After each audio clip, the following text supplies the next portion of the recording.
What's going on? What's going on, YouTube? This is your boy Big Trucker G, coming back with another video.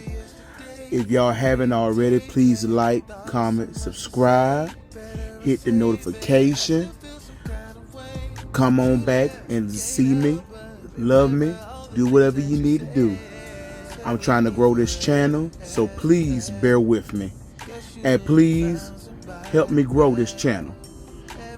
Tonight, I want to do something a little different, shake up a little bit. Usually I would do a video for myself, but I'm trying to shake up a little things, okay? But we got a topic tonight that I want to talk about. It's about toxic mothers. And I feel like we don't get enough conversation about toxic mothers. I have a few videos of this topic. We're gonna review them. We're gonna show them. Then we're gonna review them. Then we're gonna talk about it. Then I give you my thoughts and what I feel about it at the end. But other than that, y'all, let's get to it. Again, like, comment, subscribe, and I would greatly appreciate it. I'm trying to reach to 5,000. But let's get on with the topic.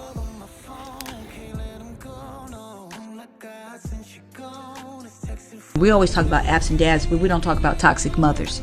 Do you see what I'm saying? What's the disconnect with these types of students that you see? Nobody listens to them. Nobody separates the trauma from the child. You don't know where they're coming from. They're coming from abuse. They're coming from food insecurity. They're coming from mothers who just cuss them out. You know how we just say, good morning, how are you? You want get your fucking up. Get just like your dad. You're never going to be anything.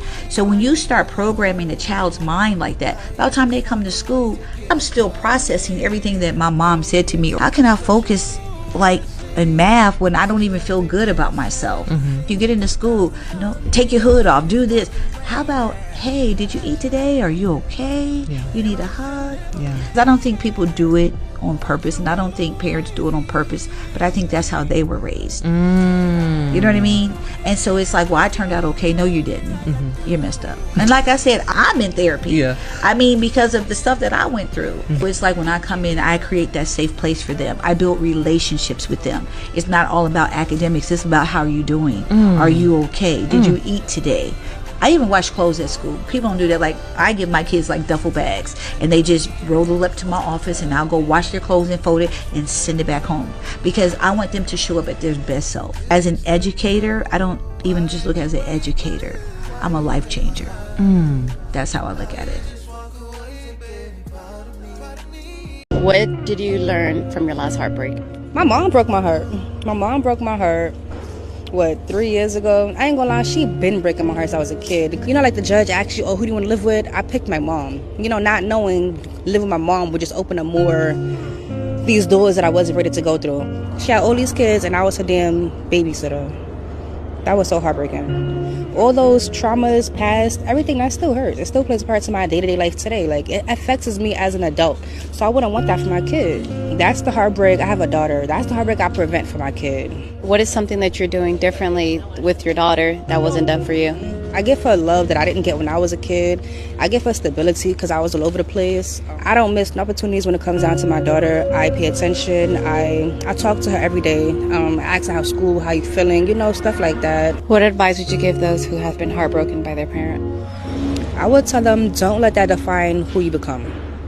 Don't let that affect your parenting. Don't let that relationship, that failed relationship, determine your future relationships. Can I have your name and where you're from? I'm Aaliyah Hurdle, and I'm from Brooklyn, New York.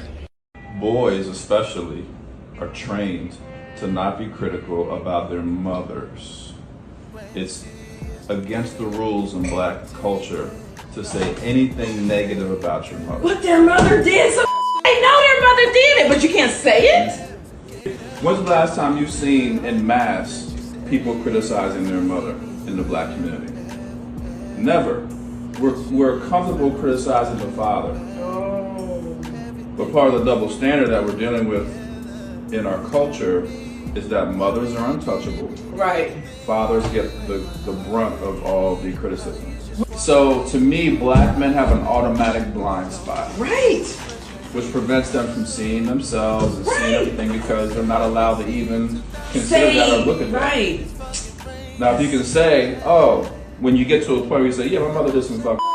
Yeah. Now that's the door you need to go through in order to look at yourself and say, yeah, and this is how that affected me. Right. Like, all of the rest of the stuff is behind that floodgate. Right. Open it up. So the question is, how do you open that floodgate for men to be able to be critical of their mothers? In the black community especially. Yes, I'm back. I'm back. Those videos was a little snippet of what I wanted to talk about tonight. What I wanted to talk about tonight is toxic mothers, because we don't talk about toxic mothers like we should in our society. We always talk about how absent fathers are ruining our sons and our daughters, a lack of leadership in men, and how they'll ruin our children. But we don't look at the other side of the coin with single mothers, because let's be real, everybody. Single mothers have a drastic impact in our society and in our community and in our development as well. We have to come to that realization and not know it. Now, don't get me wrong. Is there a lot of mothers out here who are doing the best they can? They doing what they need to do, doing what they supposed to do, and doing for the best interest of their child, and their child grow up to be productive citizens, or have doctorate degrees and very successful and everything. Yes, we do. But let's get real too. Let's get real and let's have this conversation about the mothers and the children that are not successful. There's the very children that is terrorizing our neighborhoods. The same children that are on the same perpetual cycle as their toxic mothers.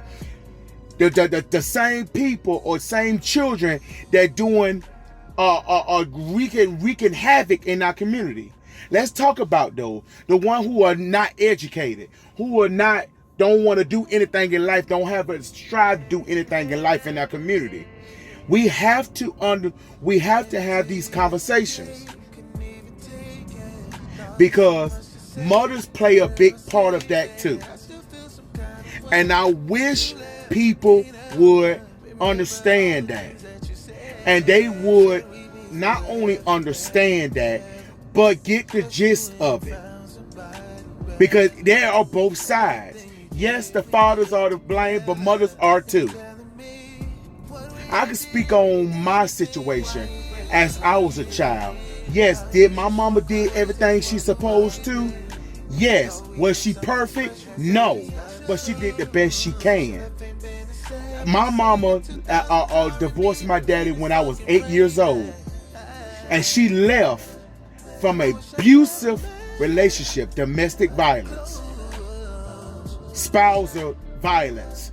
She left that situation. I don't blame her. I don't blame her for that. I don't blame her, and I love her for that. I don't blame her, and I love her for that. But at the same time, did it have trauma? Did it have a lasting effect on me? Yes, it did. Because the divorce was very messy. It was very, very messy. So did it have an effect on me? Yes, it did. It did. It had effect not only for me, for all my siblings. And then my mother, even though she did the best she can, she held a lot of resentment, a lot of hurt, a lot of things towards my father that she didn't heal. So it brought it on to us. Even though she was preaching and said, oh, still love your father, still, he gonna do everything, still do this and do it. Your father is still your father, but it's still in ways, and she didn't mean this. It still put it, the resentment, the hurt, the pain, it still came towards us. And how she kept us from sometimes away from our father because of other reasons.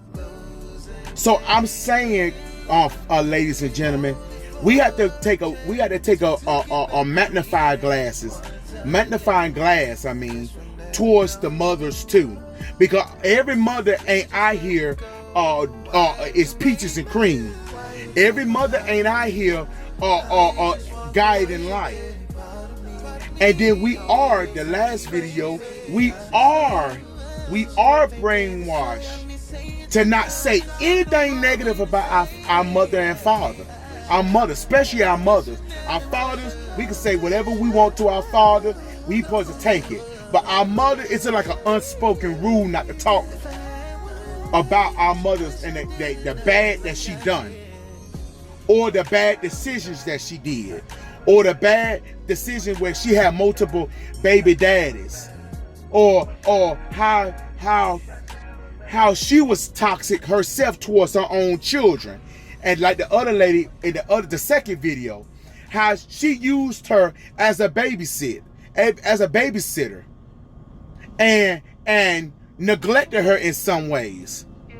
We have to talk about that. We have to talk about those things. Mothers are not obscure, but they are not they are not perfect either. And we have to put them under the magnifying glass too. Because a lot of mothers out here have put trauma in their children as well. Put a lot of trauma on their children. Even though they was there, even though they did this and did that, and they did their best, they still gave their children trauma. And we have to discuss that without being biased, without being scared, we ain't trying to hurt their feelings, but we want to tell them, hey mama, you did the best you can, but at the same time, you have hurt me in some instances. And that's what we have to sit down and have that conversation. And women, y'all got to get out yourselves and stop with this pride and ego and actually sit down and talk with your children. And sit down and talk with your children. Because they ain't trying to hurt you. They are not trying to hurt you. They only trying to love you and express what they was going through when they was with you, or when they was growing up, when you was when they was growing up in their childhood, and while you was in that role. And be open to it. But I don't want to get the video too long. I me singing 2000s R&B all in this fucking rain, yeah. Damn, I wish I never met